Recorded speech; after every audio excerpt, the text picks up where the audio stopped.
Hello friends, this is Dr. Mamta Rathi. Welcome again to my educational channel Dr. Mamta's Educational Plex. Friends, in this video we will discuss about the final accounts. Final accounts are the annual statements which we have to prepare in our business organization. Final accounts are the accounts which are prepared at the end of fiscal year. It gives a precise idea of the financial position of our business organization to the owners, to their management, to other interested parties or any stakeholders of our business. Financial statements are primarily recorded in a journal, then they are transferred to a ledger, and thereafter the final accounts are prepared.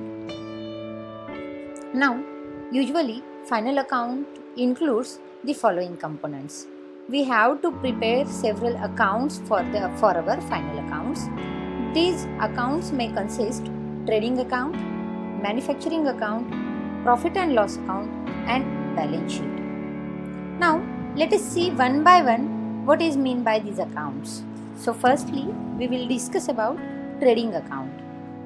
Now those concerns who are trading concerns who do businesses for the profit purpose, they represents the gross profit or gross loss of the concern out of sale and purchases for the particular accounting period. Now in trading account we maintain two sides. One is known as debit side, that is left hand side is known as debit side and right hand side is known as credit side. So we will discuss about the debit side first. On debit side, we have the first item in our trading account, that is opening stock. Now, unsold closing stock of the last financial year is appeared in debit side of trading account as opening stock. We use word to before entering it, so we write there to opening stock of current financial year. It means that the closing stock of last financial year becomes the opening stock of current financial year. The next item in trading account debit side is purchases. It means total purchases including cash purchases and credit purchases of our traded goods during the current financial year. These are appeared as two purchases in the debit side. Next item is direct expenses. Now expenses incurred to bring traded goods at business premises or warehouses is called as direct expenses. Freight charges, cartage or carriage charges, custom and import duty in case of import, gas, electricity, fuel, water, packing materials, wages and any other expenses incurred in this regard comes under the debit side of trading account and appeared as to the particular name of that expenses. Whatever the name of that expenses, maybe you have incurred wages, so you can write to wages. Maybe you have paid custom duty, then you can write to custom duty. Likewise, we record these items. Nextly, sales account. This is recorded at the credit side of our trading account. Total sale of the traded goods including cash and credit sale will appear at outer column of the credit side of trading account, and it is termed as buy sales. We use buy for credit side and to for debit side. Sales should be on net reasonable value excluding central sales tax, VAT, custom and excise duty. So on our credit side we write the first item as buy sales. Now credit side's next item is closing stock. The value of unsold stock of the current financial year at the end is called as closing stock, and it will appear at the credit side of our trading account. Now closing stock can be valued as a formula also. Closing stock is equal to opening stock plus net purchases minus net sales. Then in our trading account we comes to know our gross profit. Gross profit is the difference of revenue and the cost of providing services or making products. However, it is calculated before deducting payroll, before giving taxation, overheads and other interest payments.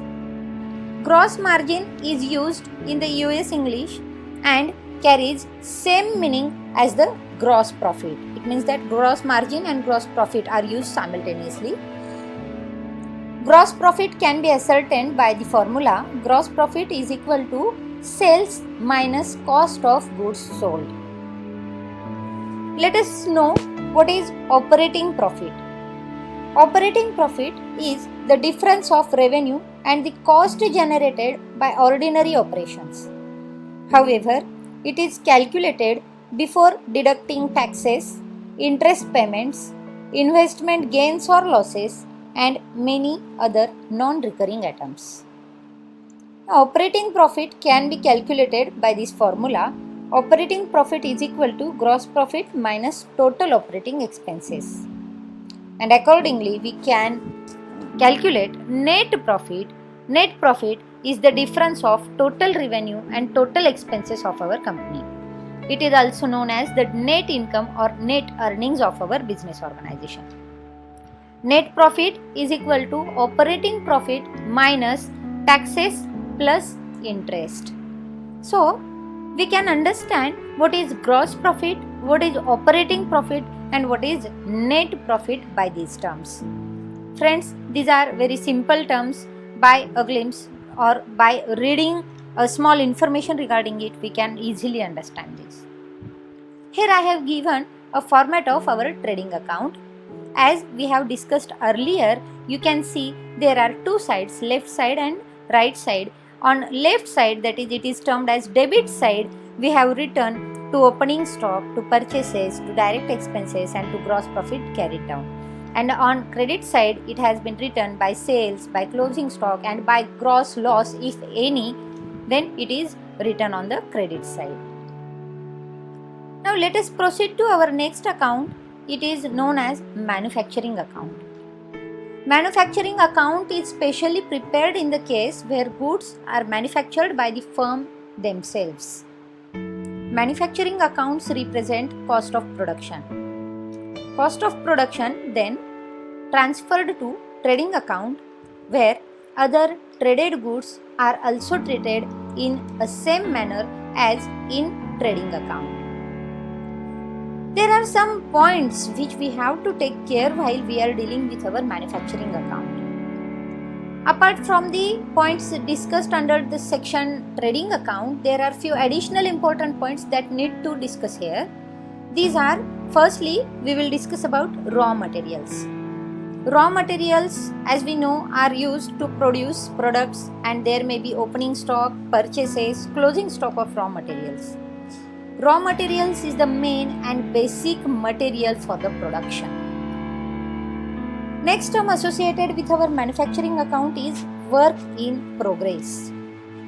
Work in progress means the products which are still partially finished but they are important parts of the opening and closing stock. To know the correct value of the cost of production, it is necessary to calculate the correct cost of it. So, we have to calculate our work in progress properly. And when raw material comes, we process on it, it is known as work in progress. At the end, we come to our finished product. Finished product is the final product which is manufactured by the concerned business and transferred to trading account for sale. Raw material consumed can be calculated by a formula. Raw material consumed is equal to opening stock of raw material plus purchases minus closing stock. Cost of production is the balancing figure of manufacturing account as per the format I have given here. So let us see what is the format of our manufacturing account. As we can see, here are also two sides, left side and right side. On left side, we have written all the debit items. We have started them with 2. So we can see that to opening stock of work in progress, to raw materials consumed, to wages, to factory overheads, to power and fuel, to depreciation of plant, to factory rent, to factory expenses, to other factory expenses. And on credit side, by closing stock of work in progress, by scrap value, and by cost of production. Cost of production is the balancing figure. So these manufacturing accounts are prepared in those concerns who are a manufacturing concern who produce goods themselves, they maintain this account. So we will proceed with our profit and loss account. After preparation of our trading account, we have to prepare our profit and loss account for the sake of our final accounts. So profit and loss account represent the gross profit as transferred from trading account on the credit side of it, along with any other income received by the firm like interest, commission or discount, etc.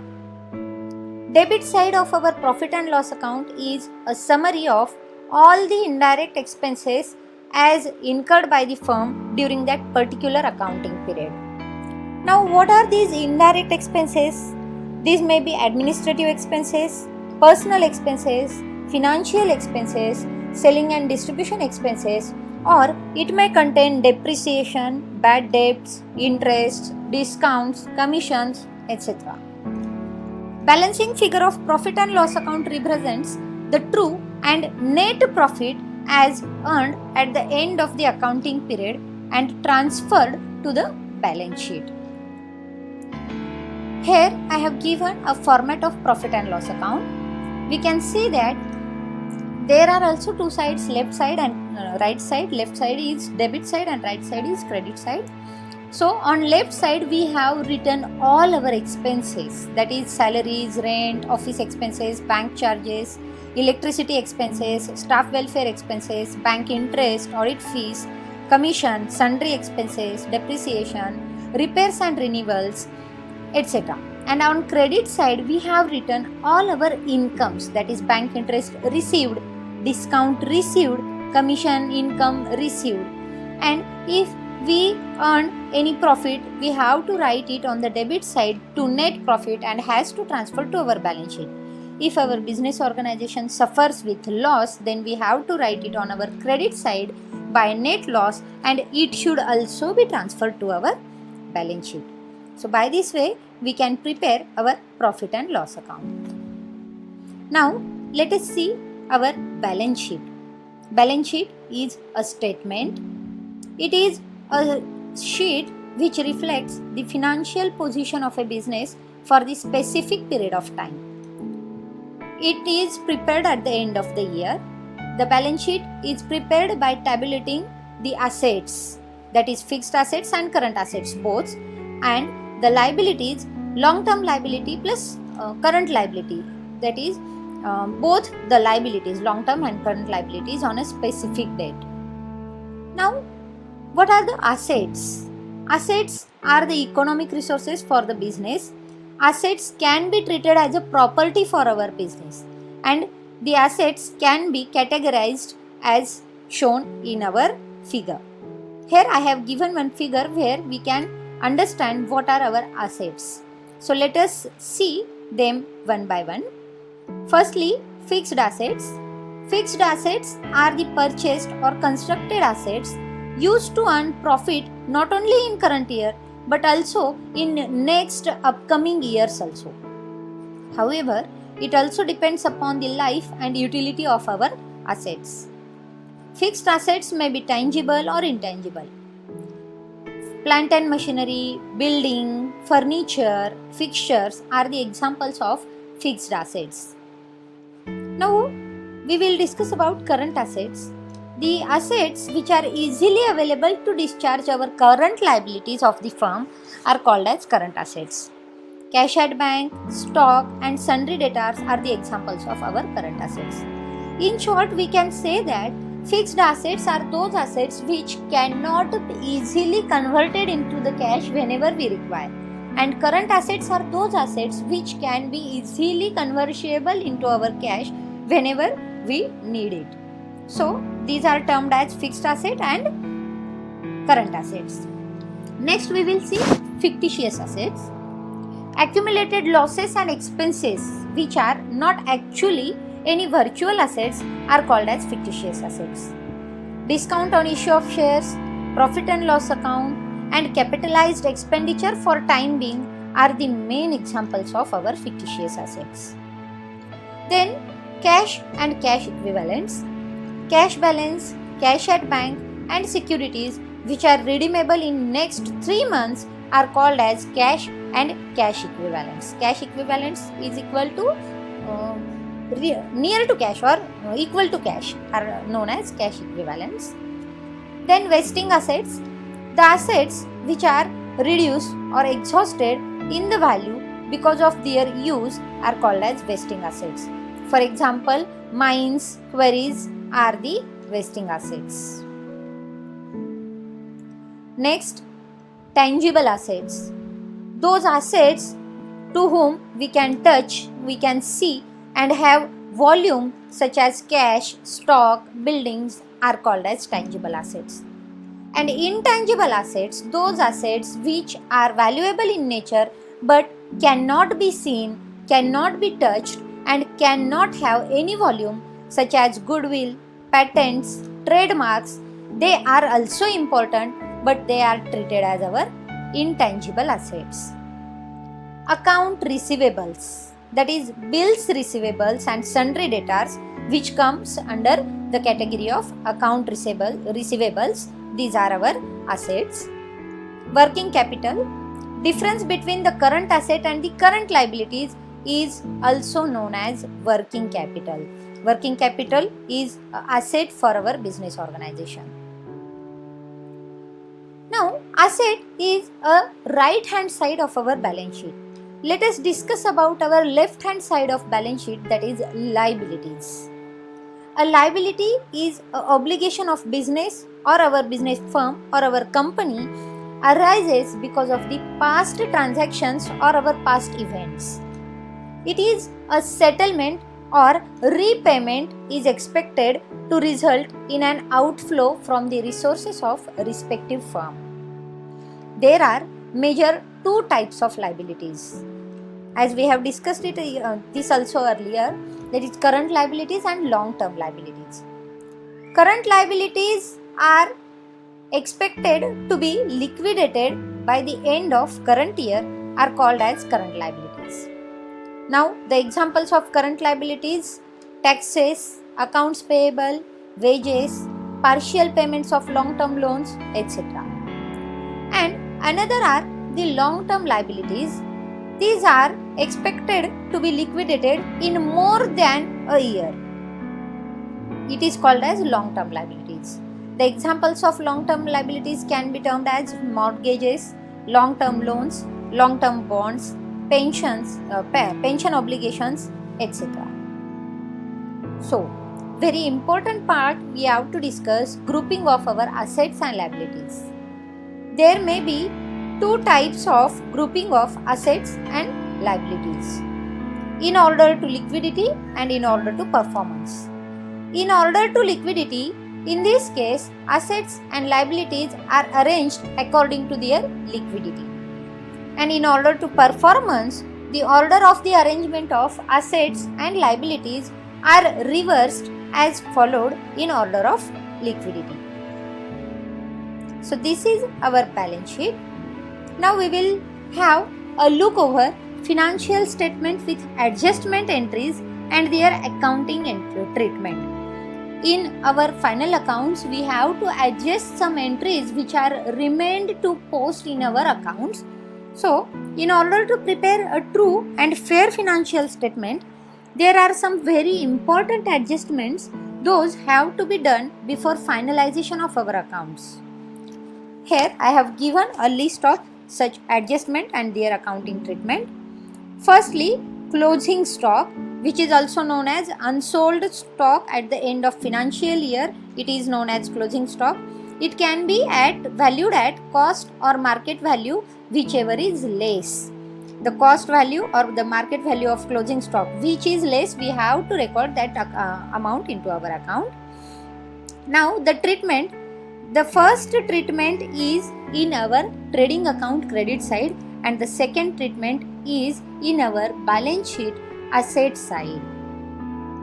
Next is outstanding expenses.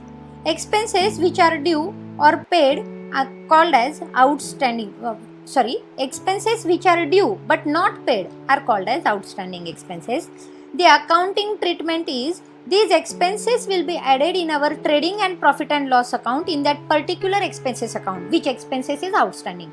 In that account we will add them, and the other effect of this will appear in our liability side of balance sheet under current liabilities. Friends, here we should take into mind that each adjustment has two effects. Generally, one effect goes into our trading and profit and loss account and another effect goes into our balance sheet. But not necessarily that every adjustment has such effects only. Some effects may carry at balance sheet only, or some effects may carry at our trading or profit and loss account only. So it depends on the nature of our adjustment. Next adjustment is prepaid expenses. Expenses which are paid in advance is called as prepaid expenses. These prepaid expenses will be deducted from the particular expenses which are appeared in our trading and profit and loss account, and the another effect of this is done in our balance sheet current assets termed as prepaid expenses. Then accrued income, the income which is earned during the year but not yet received at the end of the financial year is called as accrued income. Accrued income will be added to a particular income under profit and loss account, and it will be shown in our balance sheet because it is a income, it is our asset, so we will write it on our asset side. Next is income received in advance. An income received in advance but not earned like advance rent. Accounting entry will be this income will be reduced by the amount of advance income in our profit and loss account, and will appear, its next effect will appear in our current liabilities in our balance sheet. As it is an advance, we have to pay it back. Interest on capital, next item, where an interest paid on the capital introduced by the proprietor or partner of the firm. The accounting treatment will be debit side of profit and loss account, and another effect will be on the balance sheet, and we have to add it in our capital account. Then interest on drawings, where an interest paid on capital introduced by our proprietor or partner of the firm. The accounting treatment will be on the credit side of our profit and loss account, and from capital account we have to reduce these interest on drawings. Then provision for doubtful debts. If there is any doubt or on the recovery of our sundry debtors, then this provision is maintained, and the accounting treatment for provision for doubtful debts is debit side of profit and loss account, as this is one kind of expense or loss for our business, so we will record it on the debit side of our profit and loss account, and another effect will be given on sundry debtors, that is balance sheet asset sides. Sundry debtors will be deducted by that amount. Then provision for discount on debtors. If there is any offer of discount to pay the debtors within certain period, then again the debit side of profit and loss account is affected, and in our balance sheet provision for discount on debtors will be deducted from our sundry debtors. Then bad debts, unrecovered debts or irrecoverable debts. These are shown on the debit side of our profit and loss account, and they are deducted from sundry debtors on balance sheet. Reserve for discount on creditors. If there is any chance to get any discount on the payment of our sundry creditors within certain period, the accounting treatment will be the credit side of profit and loss account, and another effect will be on liability side of balance sheet, at sundry debtors will be shown after deducting the reserve for discount. Then loss of stock by fire. If there is a loss by fire, they can be maintained by the three conditions. Firstly, if stock is fully insured. If it is fully insured, then it is maintained at the credit side of our trading account, and another effect will be given on the asset side of balance sheet with full value of loss, because we can get a full amount of the loss. Another, if stock is partially insured, then with total value of stock, our trading account credit side will be affected, and debit side of our profit and loss account will be affected with the value of loss unrecoverable, that is, which is not insured, and the asset side of balance sheet will be affected with the value of recoverable loss. And if stock is not insured, it means no insurance claim can be done. At that time, the accounting treatment will be credit side of trading account and debit side of profit and loss account, as we cannot recover any amount from our loss of stock, so we cannot get anything. So the another effect will not go to the balance sheet. Both effects will comes under the profit and loss account and trading account. Then reserve fund, accounting treatment will be debit side of profit and loss account and liability side of balance sheet. Then if we have distributed free samples to customers, accounting treatment will comes to credit side of trading account and debit side of profit and loss account. Because they have given as a free samples, it is an expense for our business organization. Managerial commission, we have to provide a commission to the manager. It is maintained at debit side of our profit and loss account, and it should be shown to the liability side of balance sheet as commission payable. Then goods on sale on or approval basis, if there is any unapproved stock lying with the customers at the end of financial year, the accounting treatment for this is sales account debit to debtors account with the selling price. The account should be debited and credited with the selling price, and stock account debit to trading account with our cost price and not on selling price. Our stock account and trading account will be affected with our cost price. So friends, these are our adjustments.